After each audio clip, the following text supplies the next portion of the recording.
Israeli defence force की तरफ से अब ईरान के पावर प्लांट को निशाना बनाया जा रहा है। इसमें बुशहर न्यूक्लियर पावर प्लांट सबसे प्रमुख है, लेकिन इस हमले से अब मानवीय संकट पैदा हो सकता है, क्योंकि हमले में अगर न्यूक्लियर रेडिएशन लीक हुई तो ये पूरी दुनिया के लिए खतरे की घंटी होगा और इस खतरे की चपेट में पूरा मिडिल ईस्ट होगा। बुशहर में पहले ही इजरायल की तरफ हमले होते रहे हैं, लेकिन इस बार न्यूक्लियर पावर प्लांट को निशाना बनाया गया। तबाही का आलम आप इस तस्वीर से लगा सकते हैं, जहां दूर तक धुएं का गुबार नजर आ रहा है।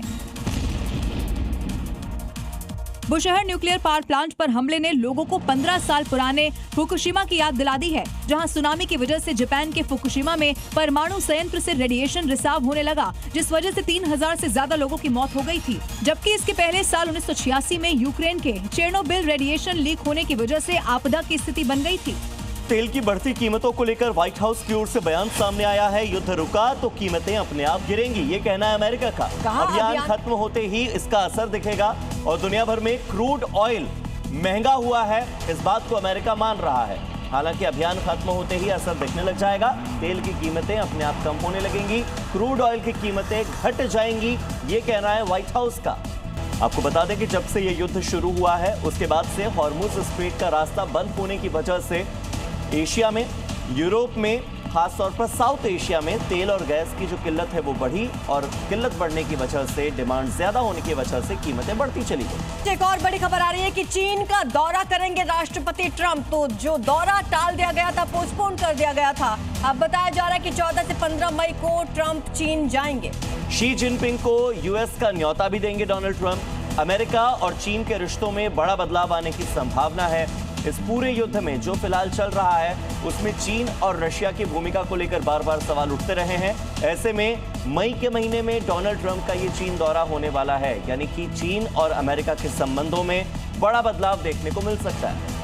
इसी बीच मिडिल ईस्ट में जारी तनाव को लेकर अब परमाणु सुरक्षा को लेकर चिंता और ज्यादा बढ़ गई है। दरअसल हमले में न्यूक्लियर पावर प्लांट को निशाना बनाने से इलाके में परमाणु रेडिएशन का अलार्म बज गया है, जिसे लेकर अब कई देश अपनी अपने तरीके से तैयारी में जुट गए हैं। जहां कुवैत की तरफ से बाकायदा न्यूक्लियर सेफ्टी गाइडलाइन जारी की गई है, जिसमें ऐसे आपात स्थिति क्या करें क्या ना करें बताया गया है।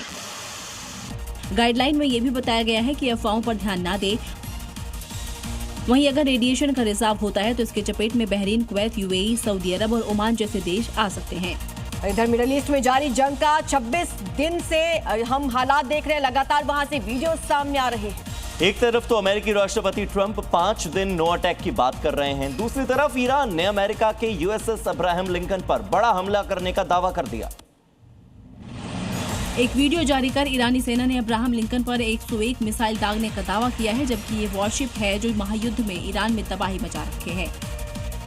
ईरान ने हमले का दावा किया तो अमेरिकी राष्ट्रपति ने भी इसे सही बताया, क्योंकि अब्राहम लिंकन अकेला नहीं चलता, इसके साथ पूरा कैरियर बैटल ग्रुप होता है, जिसमें युद्धपोत, सबमरीन और एडवांस रडार सिस्टम शामिल होते हैं।